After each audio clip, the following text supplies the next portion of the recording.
Welcome everyone to The Better Effect, a podcast where we decode human behavior for you. We are your hosts. I'm Dr. Tavleen Kaur, a professor by profession and a seeker by spirit. I'm Dr. Sahiba Sahani, a marketing enthusiast and someone with deep passion for understanding how consumer behavior shapes the world around us. Welcome to The Better Effect. Today, we have a very special guest with us today. Someone who's an ace leader with over 20 years of people experience. Someone who's recognized as one of Asia's top HR leader and also an international speaker. Mr. Gautam Duggal, Director, Learning and Development, Mastercard. Welcome, Gautam. Welcome to The Better Effect. Thank you. It's a pleasure to be here. Yes. In today's episode, Gautam is going to decode for us the billion-dollar question for all the employees out there. What keeps our bosses happy? So, Gautam, you've been a boss yourself and Yep. you've been led by a boss also over these years of 20 years of experience. What do you think there's this one key thing to keep your boss happy? Just agree to everything they say. But that's on a lighter note. I think as a boss, there are a couple of things that I'm looking at. I want somebody that I can rely on. I want somebody who can honestly tell me when I'm faulting. As a boss, I'm looking at people to manage their own time and behavior. And also tell me what do they actually want at the end of the day. Because it's just like being a parent. You may know what's best for your kids, but you may not know what is there in their heart. Similarly, for employees, if they want a promotion, let your boss know. If they want to do an international assignment, let your boss know. If you want to move out, join somewhere else, speak to them. Let them know that this is probably because of you, or probably because not of you. I think that's what I would require as a boss. But now that I report to so many bosses internationally, also, we also got to understand the culture from where this person is coming from. It's not just the title. It's not just that person who's 20 minutes on that call with you. There is a backstory to that individual as well, right?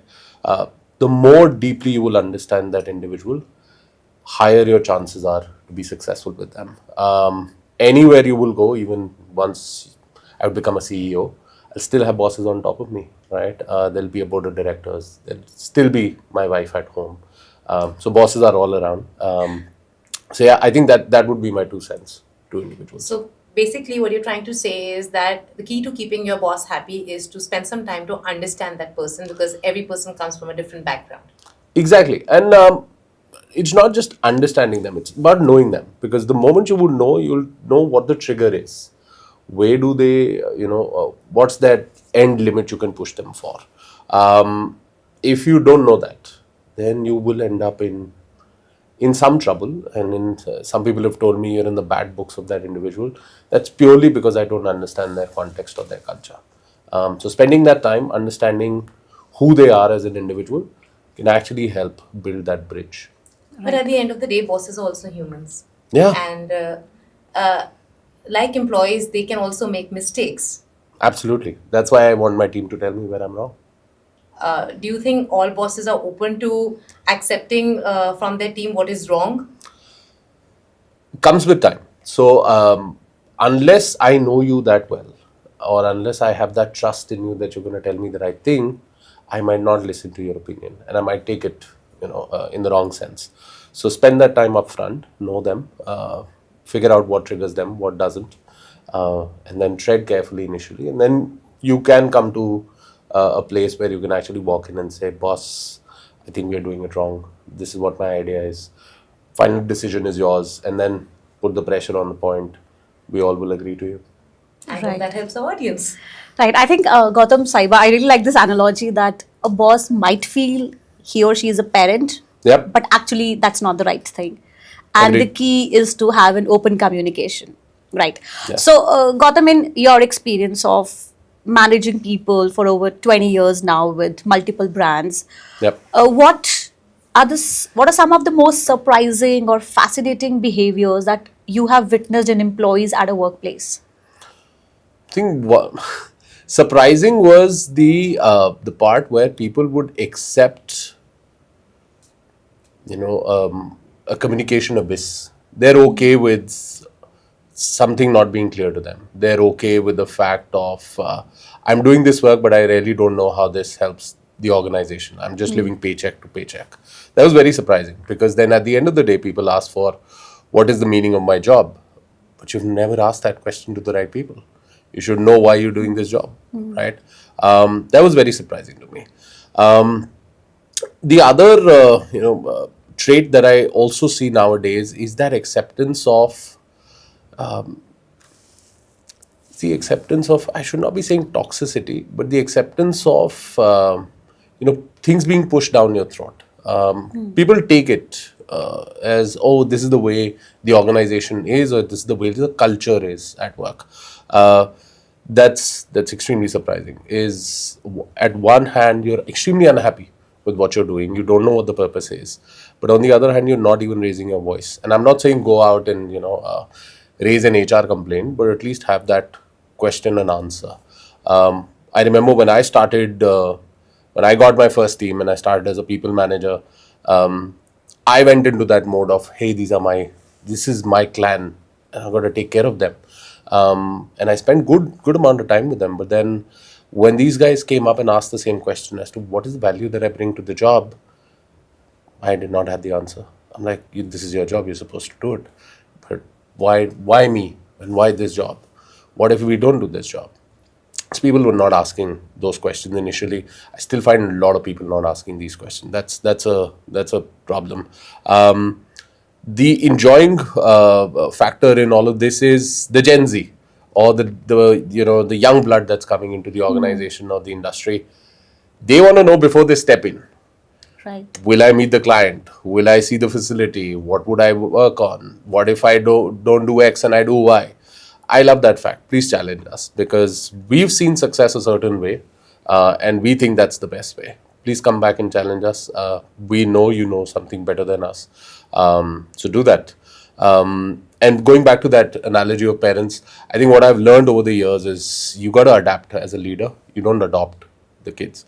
So adapt to what they want to do, and then make sure the business runs. So I see two ends of the spectrum: the ones which don't question at all, No. and the ones which is like the young workforce who's too inquisitive, Exactly. and they want to know everything before they really take leap of faith. So Which again goes back to my first point of building that trust. Because if you're not spending time upfront with people at work, and that doesn't mean that you're always tagging along at lunch and that's how you spend time, but actually asking those right questions and listening to what people have to say. If they don't spend that time up front, the challenge then becomes, is this Gen Z sort of rubbing us the wrong way? No, they're not. They're just simply asking questions. right, It's just and I think Saiba is curious to Okay. ask you questions on Gen Z. Go for it. So you've already answered most of it. Now my next question is that you said that it is important for bosses to adapt and be open to the fact that Gen Z will question. Yep. While you are very adaptive, there are a set of bosses who find it very strange that this generation would rather leave a job because they feel it is misaligned with their purpose than stick on and fight through that tough situation. What is your advice to those bosses? So I'm in no position to give them an advice, but I think spending or doing like a reverse mentoring helps, because that's the future of your organization, or that's the future of the industry. Leave aside your organization. If in the industry that's the talent which will be available 5 years from now, it's time for you to start adapting, right? Spending time with new folks who come into the organization, not just telling them about your work, right? Asking them questions about, if you were leading this place, how would you do it differently? I see so many successful people today in business who do that, who are very, very approachable, and they sort of build that followership behind them.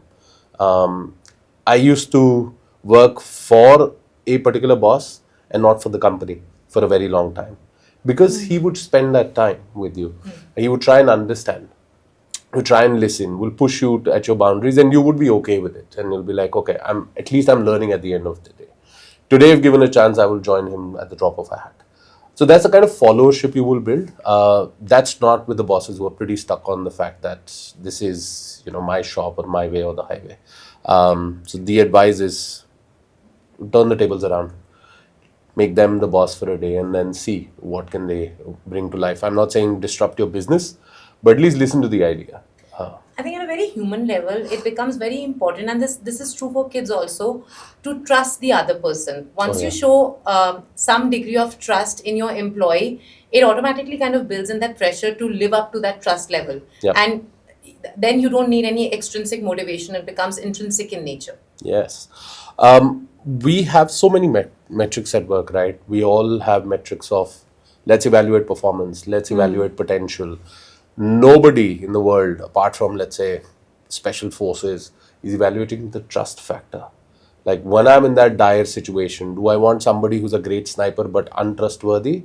Or do I want somebody who's an average sniper but a very trustworthy person? So we are not looking at that trustworthy ratio today, but that will come into play, I think, another 5 years from now. You will start looking at the backdrop, the intrinsic motivation, and all of that before you eventually look at the skills of the individual or even the scores that they would have achieved. Right. So, Gautam, that reminds me of a quote I read very recently, that one of the most underrated traits to find in an employee is how easy he or she is to work with. Yeah. Right? Yes. I think that is something which is very underrated yet very important. Yes. Gautam, I think you would agree with me if I say that as humans, we all stick to familiarity, right? Yeah. For example, let's say going to the same cafe time and again, ordering the same menu, despite knowing that the new cafe could be even better, Yep. right? And if we try to draw a parallel to a workplace, employees also sometimes they do not see a lot of value in new initiatives, or let's say a training session or a L&D session. Yep. They resist these kind of initiatives. Yes. So in your experience, what are the reasons behind these resistance? One is they're not getting paid to come in and attend the training, right? That's the perception. That's what I get. So when somebody tells me I have to go and attend a training session, I'm thinking this is beyond the scope of my work, right? This is not built into my work, right? I'm doing this just because there's feedback, there's new business, there's stuff like that. I think we got to package it differently. And as an L&D leader, I can tell you that we don't package it the way it should be packaged. We got to market it differently and say, okay, as a part of your growth trajectory, picking up these skills are going to be important. And if you don't pick up X number of skills, it might look very different at the end of the year or when the bonus time comes. When you do that kind of a packaging, suddenly you will see a lot of people turning up. I used to work for this insurance giant in India, and they would package it like that. That if you don't do this training, you'll not be able to sell this product in the market where you will get, let's say, a 10% commission.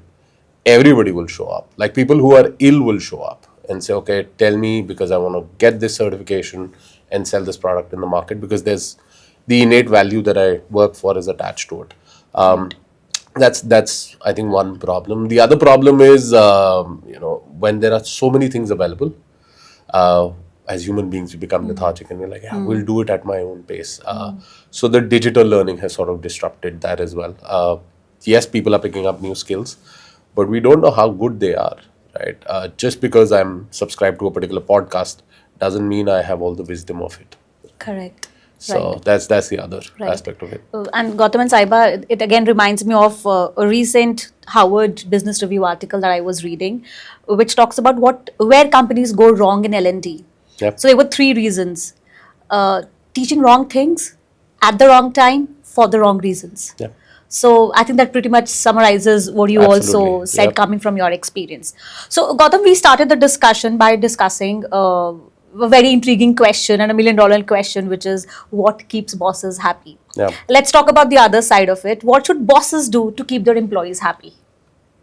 So many things. Pay them higher, give them more leaves, give them work from home, but those are all benefits. I think what bosses actually need to do at more human level is ask that question of where can I come in and help.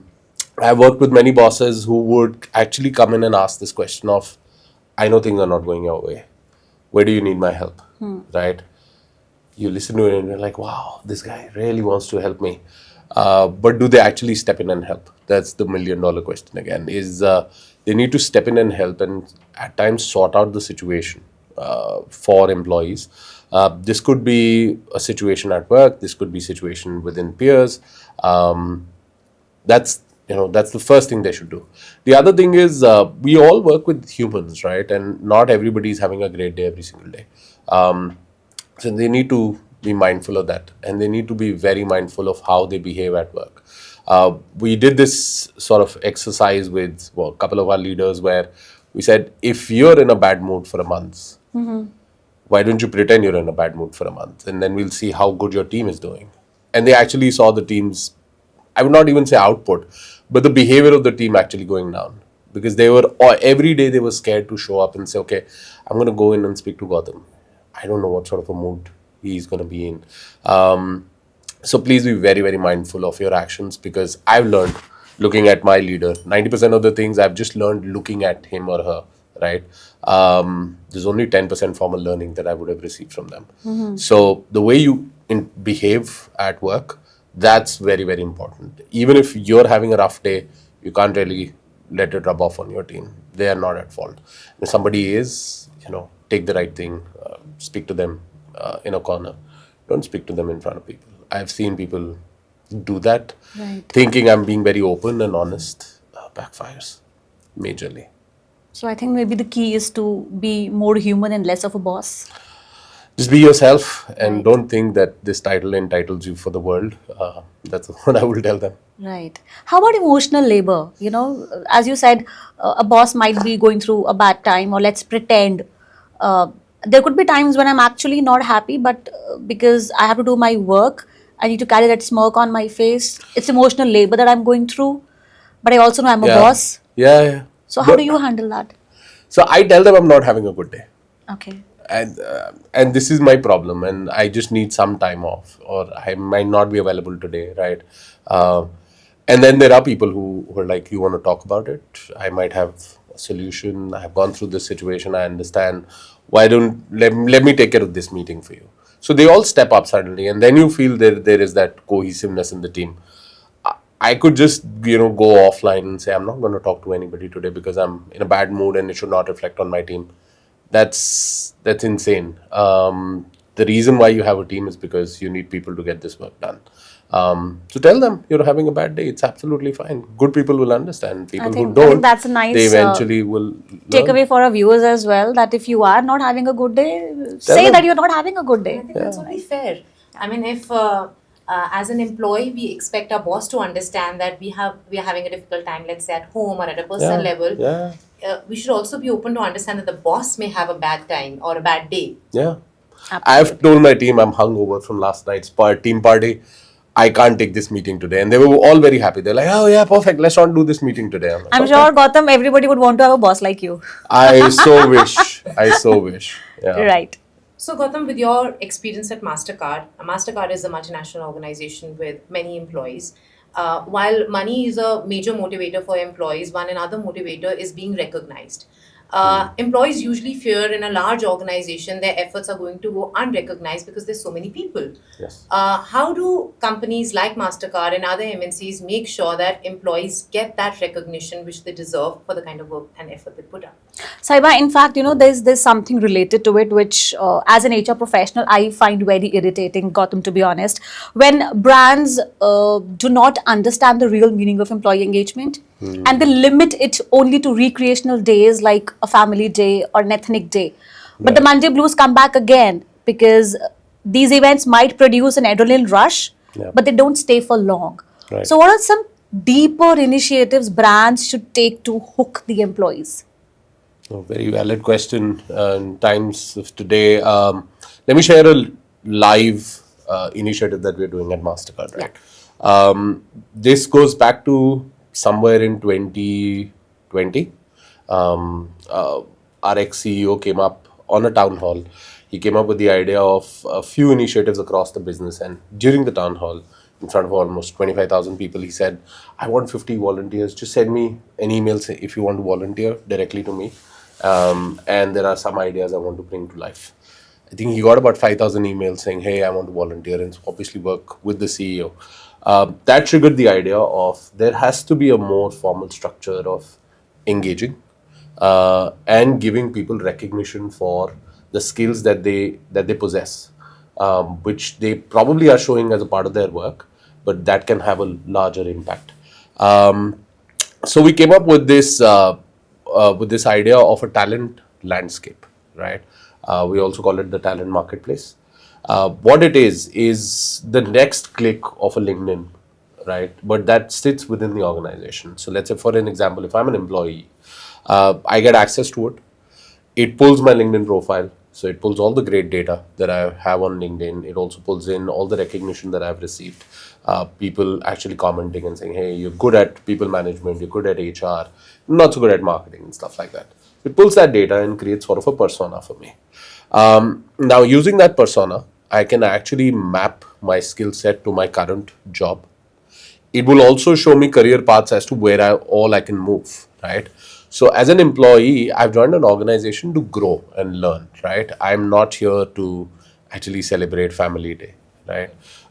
So that gives me a perspective of, all right, as an HR guy, I can actually go into marketing services, I can actually go into comms, I can actually go into these three places, and what it will take is also generated by that large language model / AI to then give me a perspective of pick up these skills, do a project that you can sign up for through that platform, get mentorship, and then maybe you eventually will see the results.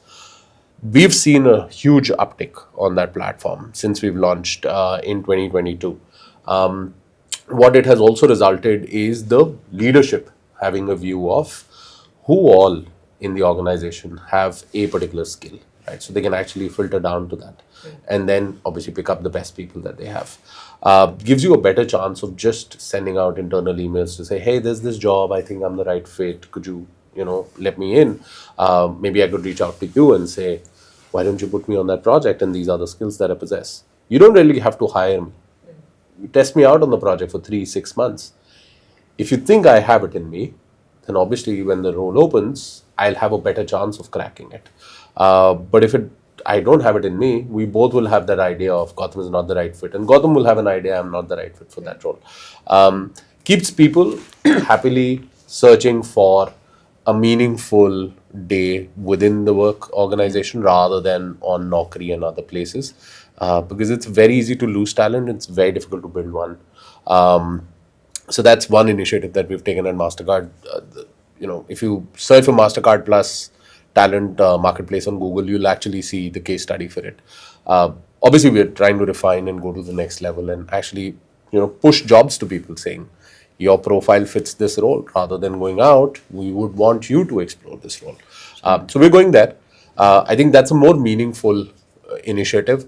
You still want fun at work. You still want to do all those activities, but this is more serious, and this keeps people happy in terms of there is a clarity at the end of the day of where I stand. Right. It's no longer an abyss of information coming from my manager saying, okay, this is what your annual rating is going to be. They actually know as they progress as to where do they stand, what all skills are there, what all they're missing. So I think the key is that employees should have a purpose of coming to office every day. Own your career. Yeah. And take support from people. You can only do that once you have data in your hand. That's when you would look up to the next week. Otherwise, the Monday blues Would come back Absolutely. Every Monday. It comes on Sunday night now. Yes, Sunday night, yes. It was lovely having this conversation with Pleasure. you, Gautam. Thank you for joining us. Pleasure. Both Dr. Tavleen and I thoroughly relished it, and I hope our audience did too. Right. Thank you so much. Thank you, Gautam. Thank you, viewers, for joining us. And don't forget to tell us in the comment section which aspect of human behavior you would want us to explore next. Also, don't forget to like, subscribe, and share. Thank you. Thank you. Thank you.